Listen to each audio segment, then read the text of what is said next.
Just giving a broad view of the astrology for 2019.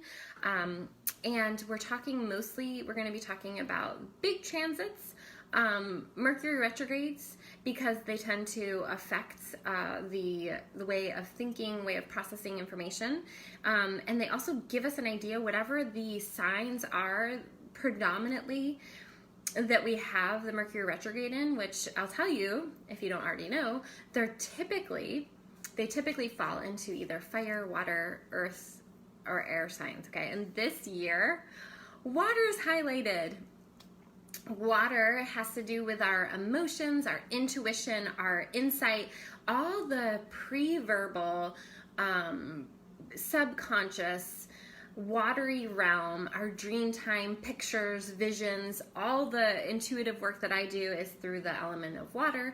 And so it's very much how we connect to each other. It's the feminine, and not only is it lit up in the Mercury retrogrades, but it's also going to be lit up through the eclipses, with the North Node in particular pointing us. The North Node is our Dharma, our collective Dharma as a society, as a culture, bigger than that, our worldwide culture, as a human. So it's pointing us, the North Node is pointing us towards our future, which is in water. It's Cancer, okay? Cancer has to do with the mother. Cancer has to do with the feminine. If you haven't already watched, I have a North Node, South Node, North Node in Cancer, South Node in Capricorn video on my YouTube, so definitely check that out if you are interested. And so I'm going to be talking more because the eclipses are big. I always look at the eclipses. If you don't know, I can't see it really, eclipse tattoo, because I love eclipses and they have a lot of information for us. So we're going to be talking about the eclipses, and we're also going to talk about Jupiter in Sagittarius. Again, I have a YouTube on Jupiter in Sagittarius if you wanted just specifically that information and where this is hitting your houses. We have 12 houses in our charts. We all have 12 houses. We are not just one sign. We are not just a Leo. We are not just a Sagittarius. We have the kaleidoscope of the galaxy within our birth chart. And the more you know about where those houses fall, what zodiac sign is in what house for you, you're going to get a lot of information about being aware of certain growth opportunities, being aware of certain better times to maybe make decisions and better times to hold off. It gives you basically all the information you need. I think it's really interesting. I was doing year ahead readings for people, and I actually missed a memo because my email's all whack. And so if you're trying to reach out to me, actually, even though I don't like Facebook Messenger, now is actually a good time to reach out to me through Facebook Messenger or Instagram or phone text, okay? So, but I had someone send me an email that I didn't get, giving me detailed information about their life, and I didn't see it, and I did their year ahead reading. And it was basically everything that came up in the year ahead reading was in that message that I got after I did the reading. And it has nothing to do with me and what I do. It has to do with the astrology. It's all there. It's all within that kaleidoscope, right? And sure, there's been a lot of negative things about astrology, and that's fine and great if you want to believe the hype. Popular culture, astrology is going to fade in and it's going to fade out, but the legitness, the deep roots of what astrology is, what the cosmos are, will always be there. And so regardless of what pop culture says about it, it's kind of an in thing right now, but it's at a very surfacey level, and that's fine, but there are deeper ways to work with the astrology. So if you're interested in that, I'm actually doing a really amazing new thing, which is that you can work with me throughout the year. So I do winter, which would be a session with me. It's a 90-minute session with me in January, and then we meet again in spring, March or April. And then we do it again in the summer, and then we do it again in fall, and then we do it again, that would be it, the 4. So if you're interested in that, and then I do a workbook for each month to work month by month to really not plan out your year, but to be aware of certain things that might be coming up for you and how to work with those energies, and also to hold yourself accountable. It's really easy to let the year go by and say, oh, I really wanted to do that, but I never got the chance, or I didn't have the funds or whatever, and that's fine, and sometimes that is really a legit thing. And then other times it is just planning it out and being held accountable and fitting it into your life. So if that's something you're interested in, it's only available until this Saturday. So if you're interested in working with me over the year and really seeing big change in your life, then definitely reach out. Okay, so back to the astrology. I talked about the Mercury retrograde, and then I was starting to talk about the eclipses. So let's start, after I already started, let's start with the eclipse that's coming up January 5th. It is in, hi Gaia. I don't know why I couldn't see you. I think there's somebody else on, so hi. How are you guys doing? I'm talking about the astrology for 2019, so if you have a pen and paper and you want to grab it, or you could come back to this video later once you do have that. So I'm going to mention a few of the big happenings, and then you're going to want to plot those out depending on your chart. And if you don't have your chart ready, you can get it free through Astro.com. You can get a chart reading with me, and then you'll have your chart. You can do lots of things, okay? But let's look at this eclipse. So it's going to be a South Node eclipse. Now, I was just talking to you guys about the North Node and the South Node. The North Node is our collective dharma, where we're being asked to go. If we let soul drive, not ego, if we let soul drive, it'll take us to our collective North Node. And that's going to be in Cancer. The South Node is in Capricorn. Capricorn is the patriarchy. It's even though it's a feminine sign, it's the feminine plays into the patriarchy. And so it's that side of us that's really cold and harsh on ourselves. It can be cold and harsh on others, really pushes us, but it also gets us to get shit done. It is more of the earth realm, so it's much more practical. It's working with our hands. It's working with within the system, within the government. And when it's the South Node, that means it's our history coming to the surface. So when we have an eclipse, a new moon eclipse is fresh energy coming in. And when we have fresh energy coming in, but it's coming in through the South Node, that means that either we're going to be clearing out a lot of old programs, or B, we're going to see our past collectively in a new way, and we're going to be able to move forward in a new way. So it could be one or both of these. This is a much more of a collective new moon eclipse. So we likely, definitely will see things happening within our government, within the masculine kind of led government, obviously, but also like masculine led society. We might see some things coming out and coming to the surface, because this new moon eclipse is sandwiched by Pluto on one side and Saturn on the other. Saturn rules Capricorn. It is the cold, harsh, gonna get it done, and very restrictive father, so to speak. It's like the father government or the father society or the man, okay? And then Pluto unearths things. Pluto comes in as like, oh yeah, well, we're gonna just like pull these things out for us to look at, and everybody's like, oh my gosh, I didn't know that was there. So Pluto is a part of our consciousness that we're not aware of. So wherever he is, we all have it in the chart right now, wherever Pluto is in the sky right now, but we also have it in our birth chart. So wherever Pluto is in your birth chart shows you where you're unconscious to your own gifts, your own secrets that you keep from yourself about maybe your past lives, your early child memories, those kind of things. And it's also like talents. So this new moon has the opportunity to bring out talents from within you that maybe society has told you that you're not good enough at something, or when you were in school or when you were in a system, maybe even your family system, you were told that you weren't good enough at something. This is the opportunity to clear that away and start fresh. We are in the energy of this eclipse already, but we're in the part of this energy. Someone recently was just asking, like, what's going on with the astrology? There's so much going on with the astrology, so I have to just focus on a few things. So right now, today, Mars is moving from the subconscious deep waters. I talked about the water signs, the deep waters of Pisces, into the action-oriented sign of Aries, which is why I chose to do a live today. We want to really be aware of where we've been slowed down and bogged down by having to work some of the things in our mind, some of the things in our subconscious, taking more time for dream time. And now we're going to be pushed into action, okay?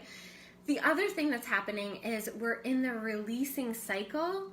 The moon is slowly releasing and preparing for that new moon eclipse that's really big. It's a partial eclipse, but it's still really big because it's sandwiched between Pluto and Saturn. And it's also the first eclipse that we will have in the Cancer Capricorn, and because it's a south node eclipse, so it's got some emotion to it. Even though Capricorn's cold and harsh, when our south node is there, it's showing us our past, and so it can be painful. It can be our memories. It can be our things that we're still holding on to around ways that we've been holding ourselves back from starting fresh, from starting new, our belief systems. And so since it is a new year and a lot of people are setting intention, what I really recommend you doing is looking to where 15 degrees of Capricorn is in your chart and getting really excited because it's fresh new energy coming into something that has previously held you back, okay? I was going to do a whole video on that, so I might still do that, so I'm going to move on. So that's that. There's all that happening, right? And we're in the PMS cycle of the moon. The PMS cycle of the moon is when it's doing that last little bit of releasing, and we're just like kind of grumpy and kind of like ready for new freshness to come in. And then look at, like, I am not a huge person with the Gregorian calendar of, like, I believe the new year actually starts in spring. Like, I think that makes much more sense to, like, the new year is at the spring equinox. But since I live in a society where we value the end of the new year, the end of the year, I do think it's interesting because this lined up last year as well, and it's lining up perfectly with the astrology. So it's like obviously there for a reason. Okay, and then we're going to get a full moon lunar eclipse, and that's going to be a total lunar eclipse at 0 degrees on January 21st. So January is a huge month. I think February is going to be much more calm and able to actually like establish and work with these energies, whereas January is still going to be intense. We have our first Mercury retrograde that starts in March, so we have a little bit of time, end of January, but definitely February to really like move things forward, like really get some good pep in our step. All planets will be direct starting mid-January. I didn't write the exact date down. I did. I had all of my dates down. I had it all written out, and then I lost my notebook. So it's been one of those months. It's been a really interesting month, but it's mid-January that we'll have everything direct. And when we have all the planets direct, it's pretty rare, and it's a good time to action, move forward, okay? So that all being said, moving on. So February is a great time to get some things done. March, we start to get into Mercury retrograde. We have the full moons, so the eclipse on the 21st in Leo at 0 degrees. That's January 21st. And then we have the February full moon is at 0 degrees. And then we have the March full moon in Libra at 0 degrees. Okay, so those are all 0 degrees. That's new initiating energy. Not only that, the cardinal signs are what the north and the south node are in. If you look at the astrology, 2020, it's another one of those years that is just going to be, we have those certain points like 2012, 2015. It tends to be these certain points where we have mass awakenings for people and society, and 2020 is definitely that year. So if you're hoping 2019 was going to be more mellow, more easy, it's not the case, but it's preparing us. It's preparing us for this new way of being. And all the cardinal north and south node are showing us it's a time for newness. It's time for fresh energy, for starting something new, okay? And then we have the full moon in Libra on March 20th in 0 degrees, okay? And that's a cardinal full moon. But not only that, then we get another Libra, so we'll get one at 0 degrees, and then to break the cycle of the 0 degree full moons on April 19th, we get a full moon in Libra again at 29 degrees, okay? And those are the critical degrees. We say the critical degrees, a lot of astrologers just believe the critical degree is 29 degrees. And then there's some astrologers that believe that the critical degrees are 0 because it starts and 29 because it ends. And so it depends what you believe, but regardless, those are both really important degrees, okay? And Libra it's about starting fresh, but in a balanced way. Starting fresh. I love when the birds like to watch me talk. There's a squirrel too that comes and watches me talk. It's really fun. So what is she saying that is that important? Nothing really. So those degrees are important, and Libra is all about rebalancing, seeking the balance, justice. And so there is something about 2019 that we're going to see a lot of things come into realignment that have been unbalanced for a really long time. And we already started to see this. Although 2018 was a very uncomfortable year, there was a lot of things coming to the surface that we realized we had to find balance in. And it's kind of embarrassing that it's taken us this long, but thank goodness we're having these challenges, because they're actually creating the opportunity for us to move forward, okay? So definitely more of that is to come in 2019. Jupiter is all about expansion, luck, creation, and you know, definitely like I think of like more than the law of attraction, it's just like the law of expansion. Like we are all built to just keep growing and changing. And when it's in its home sign of Sagittarius, we are definitely meant to expand our minds. It's just going to be happening for everybody. So you do want to know, and I have that whole video on Jupiter and Sagittarius. You want to know what house or houses this is happening for you in. And then what relationship it makes to Neptune. Neptune is also in its home sign. So we have Saturn in Capricorn in its home sign. We have Neptune in Pisces in its home sign. And we have Jupiter in Sagittarius in its home sign. And I'm like, anything else? And so those are all really important things to be aware of moving forward, okay? And we have the biggest thing that Jupiter and Sagittarius is doing is that it's squaring Neptune in its home sign of Pisces. So you have Jupiter in its home sign of Sagittarius squaring Neptune in its... What this is really showing us is that a square is a challenge. Squares are challenges. And if we meet that challenge, we grow. And my other screen froze. Damn it. So when we meet that challenge, we grow. I'm really growing this month. I have so many challenges and I'm just growing so much.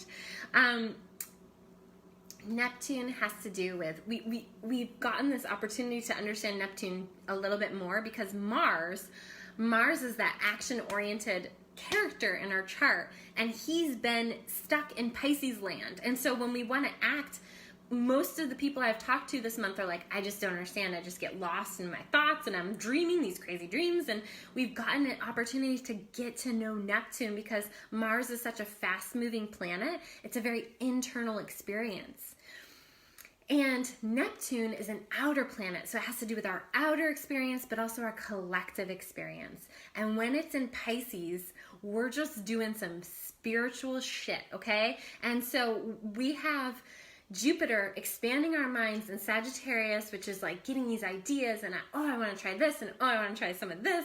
And that's great. It can be a little bit much. And Neptune in Pisces is all about like, I want to meditate more and I'm having these like visions and things are coming to me and I have this connection to this person, or you'll meet people and you'll be like, they seem so familiar to me. Like 2019 is going to be a year where you're having these connections happen that you can't really bring logic to. And there's a lot happening in the astrology that's going to open up these new portals or these new pathways to not needing to know everything or not being able to know everything. And in the past, we thought that science was knowing it all.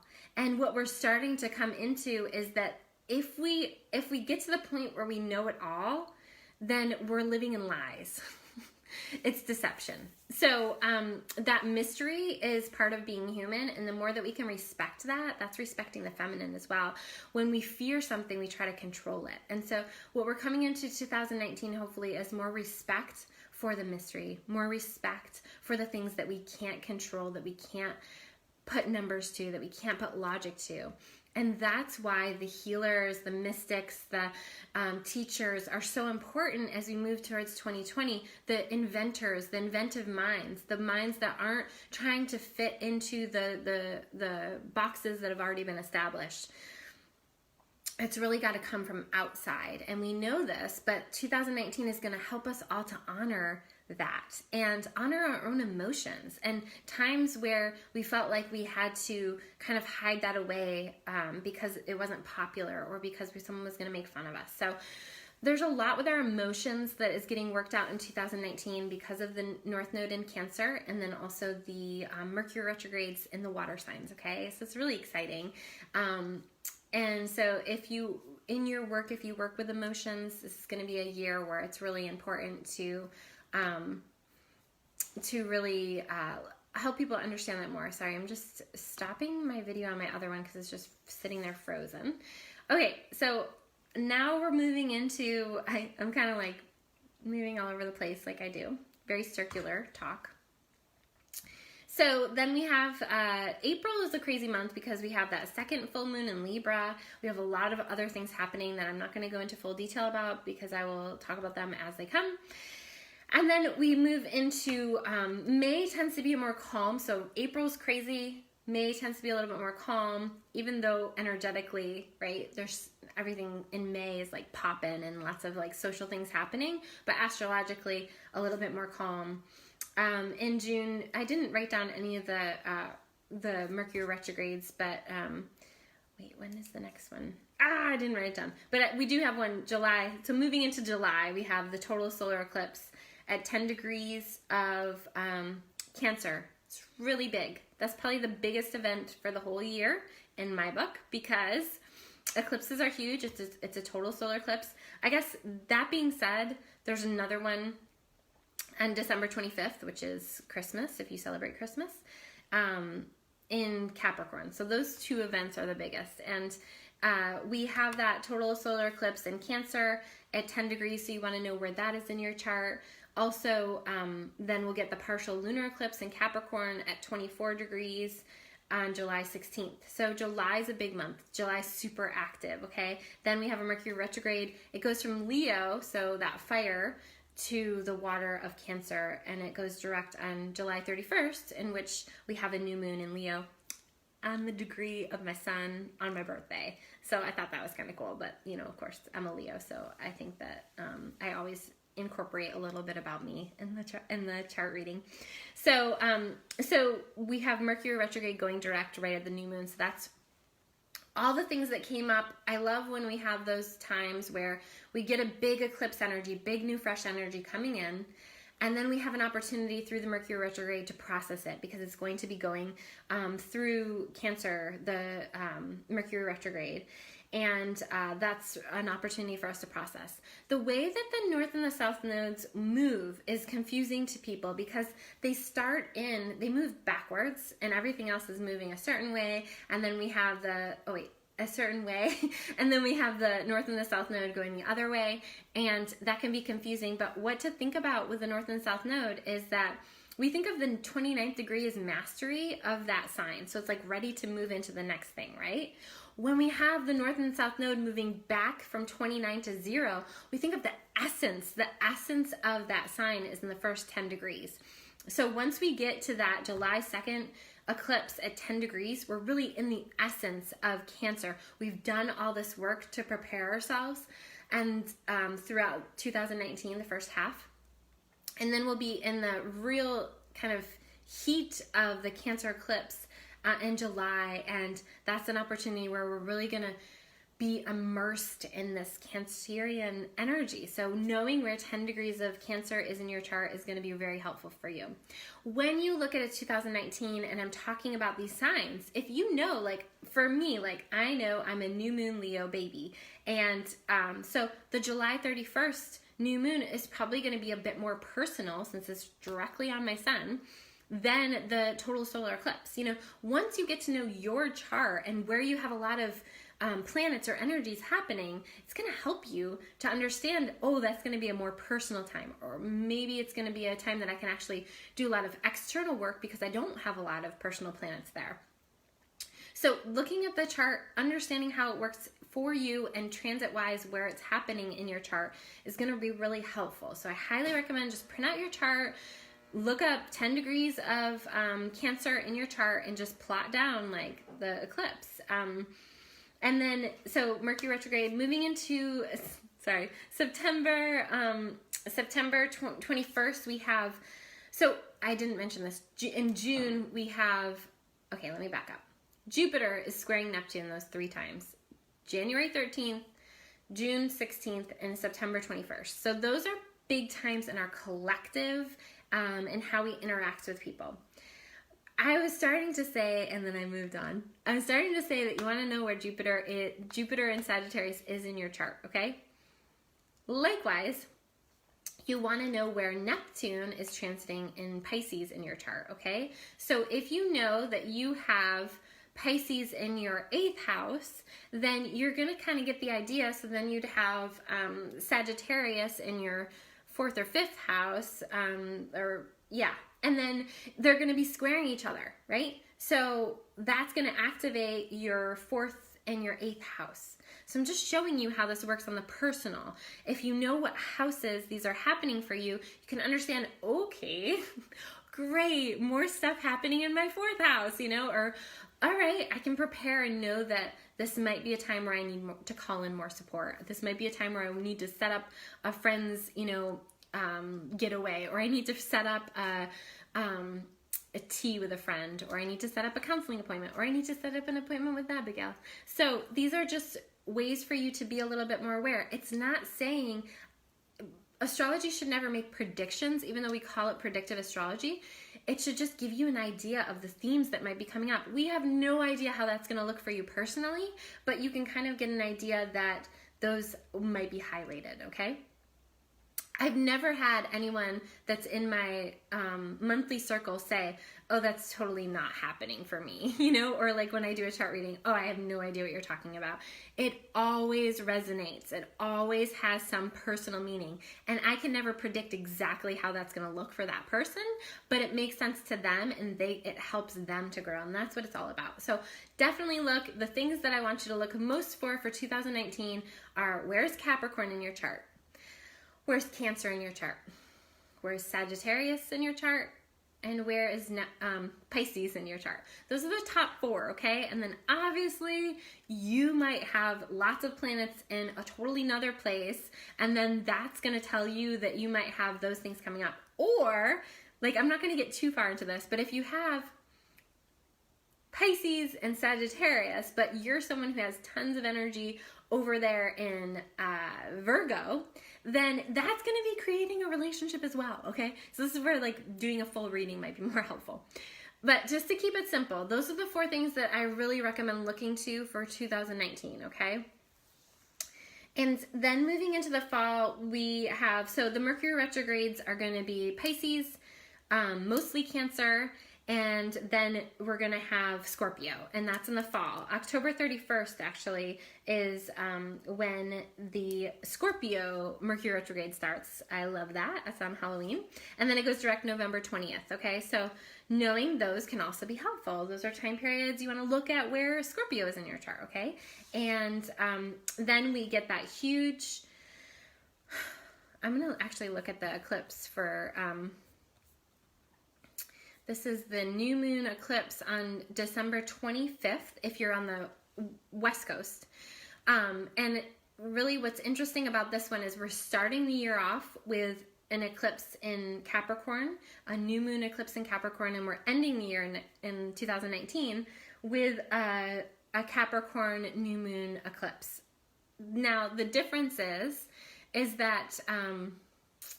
why is it not showing me the differences? And then I'm like, oh, wait, where? Oh, okay. Well, Jupiter's going to be in Capricorn by that point. Jupiter moves into Capricorn and will be conjunct this new moon eclipse. It will be on the south node again, but the difference between it being in the beginning of the year, it's going to be sandwiched between intense Pluto and harsh Saturn. Okay, that's what we start the year at. Okay, that's happening next week. Then we end the year, it eases up. But then we're able to create form. Jupiter in Sagittarius can have us a bit scattered. I'm just not going to lie. It's exciting, it's fresh, it's new. There might be new opportunities coming in that are exciting, but it's kind of scattered. And then once Jupiter moves into Capricorn, at the end of the year, we're going to have this new moon eclipse conjunct Capricorn and closer. So it's going to be a total eclipse because the south node will be at 8 degrees. And the eclipse, the sun and the moon are at 4 degrees. So that's totally a total eclipse, because we know that when the south node and the north node, when the sun and the moon are within 10 degrees of either of those, it's a total eclipse, okay? So exciting, because it's going to be much more able to create form, and there's going to be luck coming in terms of work opportunities and things where in the beginning of the year we just might be frustrated. We might be just feeling the heaviness. There might be a lot of confusion. There might be a lot of things just like, I don't know why things aren't moving forward. And then towards the end of the year we get this blessing of this total new moon eclipse, okay? So for the start of the year and the beginning of the year, you're going to want to look to your houses of Capricorn and Cancer. And then the summer on July 2nd, really wanting to look at Cancer house, where your Cancer house is.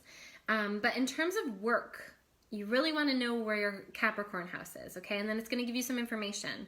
So, hi Kate, how are you guys doing? Anna, Shannon, I don't know if you guys are still on. How are you all doing? I was just wrapping up. I kind of just like ranted on about all of the astrology for 2019. It was like jumping all around, and it's hard for me. I still haven't figured out how to, on my live video, put a chart up so that I can point to it and show you guys, so it's not just all crazy scattered.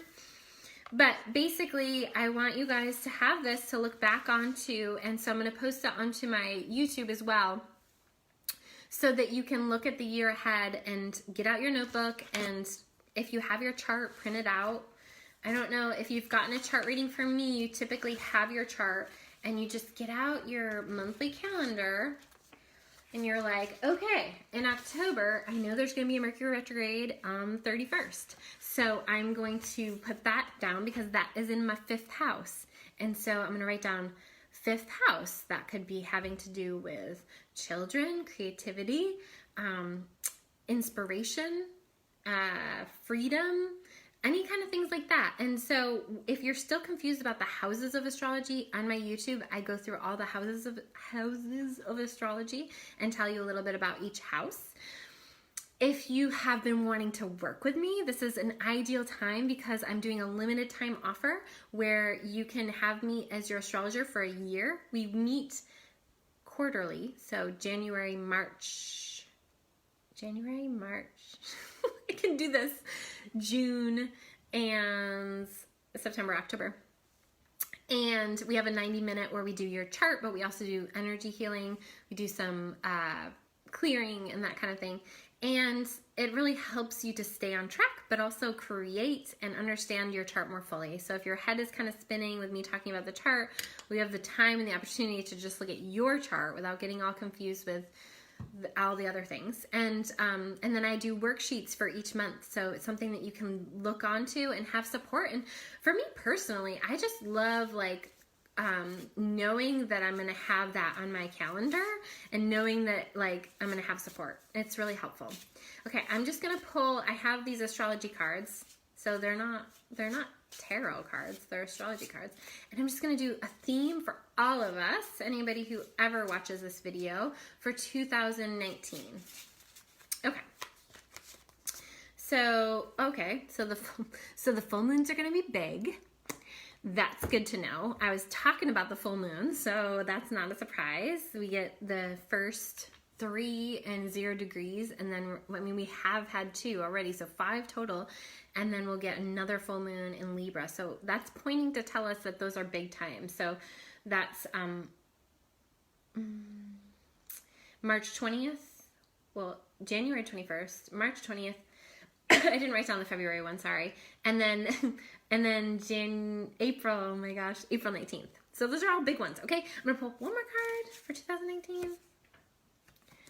Okay. Oh no. I don't even know what this one means, but it's basically saying that the waxing moons are also going to be important. So it makes sense since I was talking about Cancer, and Cancer rules the moon. So the moons are just going to be important. This might be a year where you get to know your the moon cycle, and you get to learn more about the moon. Okay. If anybody's on here and you want me to pull a card for you, I will. So just type in the chat if you'd like me to pull a card for you for 2019. I'm going to put the other cards back in because you might get one of those cards. And if you want me to pull a card for you, just type in the chat that you'd like a card. Is anybody there? It looks like some of you are watching, so it does. There is a delay though, so yes, please. Okay, well, I'm not going to, and this didn't fall out, but it was before you said that, so I'm going to put it back in. Okay, Anna, I'm pulling a card for you.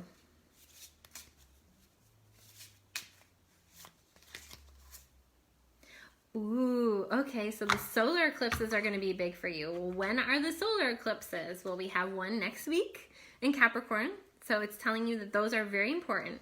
We have one on July 2nd, and then we have one on December 25th. So those dates are big. So plan good things for those times. So the January 5th, July 2nd, and December 25th, okay? So that's saying like for you personally, knowing your Cancer Capricorn houses is really important.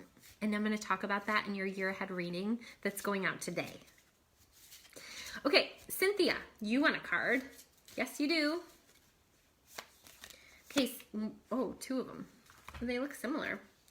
Oh, they are very similar. So Juno is about committing. It's a commitment. And so there's something this year that's really about you committing to yourself and to your path. And then the earth element, and just really, I think we talked about this, you connecting with the earth, like just really getting yourself out in nature and taking care of you, and knowing that the more you take care of you, the more that you can take care of your people. Because I know your people, you're such a devoted mama. And really this year is about you committing to you and your path so that you can take better care of those people. I love you. Happy New Year, guys. Anybody else want a card? Is anybody else watching that wants a card? Gosh, this is so fun. I love doing this. All right, I guess that's it. Hope you guys have a beautiful day. I hope this helped you. If it did help you, please comment and let me know. If you have any questions too, you can also comment here.